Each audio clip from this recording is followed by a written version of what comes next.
Hello friends, नमस्कार। My name is Vikas and welcome to astro Kaksha. आज हम एक बहुत ही सीक्रेट बट बहुत बेसिक टेक्निकल चीज़ों पे बात करेंगे जो हम कुंडली में अपने होरोस्कोप में एक दशा देखते हैं, दशा सिस्टम जिसको बोलते हैं विंशोत्तरी दशा। उसके बारे में कुछ बात करते हैं। पहली बात तो यह है कि क्या केवल एक ही दशा है जो हम हमारे वैदिक सिस्टम में यूज करते हैं, या बहुत सारी और दशाएं भी हैं? और अगर बहुत सारी और दशाएं भी हैं तो हम केवल विंशोत्तरी दशा की यूज करते हैं? और विंशोत्तरी दशा का कोई पैटर्न है, वो वैसा क्यों है? आई एम श्योर कि आपको इस बात का पता होगा कि विंशोत्तरी दशा क्या है। सो एक एक करके बात करते हैं इसको और गहराई से जानने की, और इसमें छुपे राज की बात करते हैं। तो सबसे पहले जो महर्षि पराशर जी थे, जिन्होंने बहुत आलिशान जो है वैदिक सिस्टम, वैदिक ज्योतिष बनाया, उसमें सबसे पहले ये बात हुई कि there will be nearly 42 types of dashas, जिसमें विंशोत्तरी दशा एक है, अश्वोत्तरी दशा एक है, योगिनी दशा एक है। So in total there are 42 dashas which can be used or which are be using in Vedic Jyotish system. But हम देखते हैं कि ज्यादा accurate results are basically because या यूजिंग ऑफ विंशोत्तरी दशा। अब इसके बारे में थोड़ा सा और डीपली बात करते हैं। विंशोत्तरी दशा, that is it is comprising of 120 years. 120 साल क्यों? इसके दो रीजंस हैं। पहला रीजन कि महर्षि पराशर जी ने बोल दिया था कि कलयुग आने के बाद या कलयुग में there will be very less likely कोई व्यक्ति 120 साल से ज्यादा जीवन जी सकता है। इसका ये रीजन एक है। सेकंड रीजन, क्योंकि जब कलयुग आया था तब, या भगवान श्री कृष्ण की जो ह्यूमन एज मानी जाती है कि उनके निधन के बाद, आई वुड से भगवान श्री कृष्ण के अपने वैकुंठ धाम जाने के पहले जो उनकी ह्यूमन एज थी वो 125 साल थी। दैट इज द्वापर युग के एंड में उनकी जो एज थी वो 125 साल की थी। So that is one of the main reason Maharshi Parashar जी ने बोला कि कोई भी व्यक्ति भगवान श्री कृष्ण की उम्र से ज्यादा नहीं जिएगा। सो इसलिए इसका 120 ईयर इसको निर्धारित दिए गए कि विंशोत्तरी दशा will be having 120 years. Now ये हुआ इसकी एक स्पैन की बात। अब हम देखते हैं कि विंशोत्तरी दशा में और हमारे वैदिक सिस्टम में देयर आर 9 प्लैनेट्स। सो उस प्लैनेट्स की या उन प्लैनेट्स की जो डिस्ट्रीब्यूशन है, जो एक सीक्वेंस है, वो हमेशा सेम क्यों रहता है? तो एक बार समझते हैं कि विंशोत्तरी दशा का जो प्लैनेटरी सीक्वेंस है वो कैसे है। तो सबसे पहले आते हैं Ketu for 7 years, then Venus for 20 years, then Sun for 6 years, then Moon for 10 years, then Mars for 7 years, then Rahu for 18 years, then Jupiter for 16 years, then Saturn for 19 years and Mercury for 17 years. So इनको add करेंगे, so it will be 120 years. अब सवाल ये कि ये sequence ऐसा क्यों है? आई होप आपको इसका आंसर पता होगा, और अगर आपको इसका आंसर पता है तो वीडियो को पॉज करें और यहां पे आप कमेंट्स में डालिए, और अगर आपका आंसर सही है तो बहुत अच्छी बात है। Otherwise I am telling you the correct answer for this thing कि Ketu, Venus, sun, moon, Mars, Rahu, Jupiter, Saturn, Mercury का सीक्वेंस ऐसा क्यों है? तो Ketu is a planet of detachment, जो कट करता है। नाउ कटिंग का मतलब, अब केतु एक ऐसा प्लैनेट है जो हमें हमारे पिछले जन्मों की यादों से इट डिटैचेस, ये कट करके it prepares our soul for the new life. So Ketu ने हमें पिछले जन्मों की चीजों से निकाला और इस जन्म के लिए स्टार्ट किया। तो the first planetary dasha that starts is Ketu. Then Ketu के बाद, केतु में हम बहुत डायरेक्शनलेस घूमते हैं कि क्या करना चाहिए, क्या हो रहा है जीवन में, कुछ समझ नहीं आ रहा। That for 7 years we wonder like this.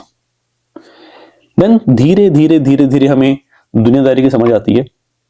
And then the दशा of Venus comes. Venus is the planet of luxury, the planet of enjoyment, the planet of materialism. मेरे को एंजॉय करना है जीवन को। तो 7 साल उस व्यक्ति ने वॉन्डर किया कि क्या करना है, क्या नहीं करना, कैसे करना है, कुछ समझ नहीं आ रहा। Then धीरे धीरे धीरे धीरे life starts becoming quite interesting, quite colorful. अपने पार्टनर को मिलता है, थोड़ा सा एंजॉय करता है। And for the next 20 years, he enjoys the things for the next span of Venus. And then जब उसके पास पैसा वैसा आ जाता है, लाइफ को एंजॉय करता है, then that person thinks कि यार इस पैसे से मैं पावर, अथॉरिटी, किंगशिप चाहिए मेरे को। Then the person runs towards the power, runs towards the authority, runs towards the higher status. So now the dasha of sun begins. ये हमारे ह्यूमन लाइफ में भी होता है। This is the reason ये जो सीक्वेंस है वो ऐसे है। तो सन का जो 6 साल का जो समय है, he tries to dominate the things, he tries to give the authority, give the decisions, give the directions. And then जब उसने वो चीजें एंजॉय कर ली होती हैं, फिर धीरे धीरे वो एक मदरली नेचर में आता है, एक केयरफुल उसका बिहेवियर हो जाता है, एक मदरली नेचर, एक caring nature. For the next 10 years बहुत इमोशनल होता है अपनी फैमिली के लिए, अपनी चीजों के लिए। The 10 years is the moons period. उसमें अपने बच्चों को भी प्रोटेक्ट करता है, अपने basically all the belongings, all the loved ones, उनको प्रोटेक्ट करना चाहता है। एंड दैट इज द दशा of 10 years of moon. And then the next 7 years of Mars. Why Mars? क्योंकि जिन्होंने उनको इमोशनली परेशान किया होता है या थोड़ा बहुत प्रॉब्लम की होती है, तो उनसे वो एक काइंड ऑफ रिवेंज लेता है। Again he starts power. The power is Mars, aggression, anger, झगड़े, disputes. And when he is at the peak of the power, after 7 years, the period of Rahu comes for the next 18 years. And Rahu is something known as illusion, parda, deception, jhoot, mukhota. The person thinks he is not actually, but he thinks that he can do whatever he wants. वो कुछ भी करने को अपने आप को समझता है कि मैं एक कैपेबल इंसान हूं। He may not. और वो राहु के समय में he might have or he might get addicted to some negative things, he might do negative things, he might completely forget himself, his real worth, कि मैं क्या हूं, और वो एक illusion में, मुखौटे में जीता है। And then comes the period of Jupiter after 18 years. The next span is of Jupiter for 16 years. Now Jupiter is wisdom. Jupiter हमारे गुरु हैं, हमारे टीचर हैं, हमारे एथिक्स हैं। फिर हमें वो बताते हैं कि बेटा जो तूने राहु के पीरियड में गलतियां करी थी, the mistakes you have done, you have committed, the sins you have committed during the period of Rahu has to be paid for or has to be corrected for. फिर वो अपने आप को और अध्ययन करता है और पढ़ता है, विजडम लेने की कोशिश करता है। राहु में गलतियां करी, जुपिटर में समझ आया कि गलतियां करी। The Saturn is the period of पे ऑफ। जो गलतियां एक पावर ने हमें दी थी करने को, जुपिटर ने बताया कि नहीं बेटा तूने ये गलत किया है, तो शनि जो है, शनि इज द जज, Shani is the judiciary system. He asks for the payment, he gives you the judgment. Saturn has 19 long years. that is the paying off period.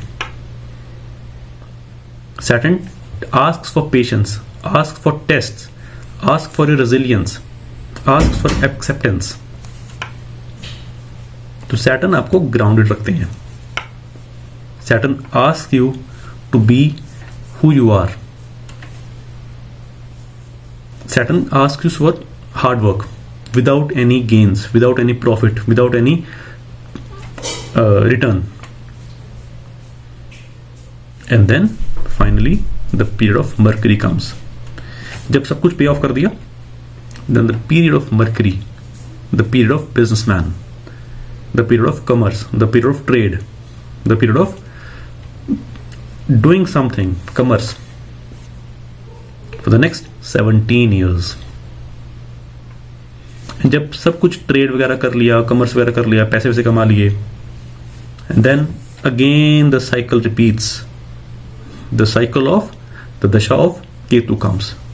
मैं क्या कर रहा हूं, मैं क्यों कर रहा हूं, कुछ करने को है नहीं, मन नहीं लग रहा, सब अकेला छोड़ दो, I am all alone, isolated. And then the period of Ketu, Venus, Sun, Moon, Mars, Rahu, Jupiter, Saturn and Mercury starts repeating. So यही जो सीक्वेंस है महादशा में ये रहता है. महादशा के बाद अंतरदशा. तो केतु की सबसे पहले अंतरदशा केतु आएगी, फिर केतु में वीनस, केतु में सन, केतु में मून, केतु में मार्स, केतु में राहु, केतु में जुपिटर, केतु में शनि, केतु में Mercury. And then the next mahadasha of Venus starts. So I hope आपको ये वीडियो काफी इंफॉर्मेटिव लगा हो. और अगर आपको ऐसी इंफॉर्मेटिव वीडियोस, ऐसी टेक्निकल वीडियोस फ्रॉम ज्योतिष पॉइंट ऑफ व्यू, या आपको ज्योतिष सीखना है, तो you can do visit my channel www.astrokaksha.in, or you can directly connect with me on the given number 7889016294. And please do like, share, subscribe and comment on this video. धन्यवाद.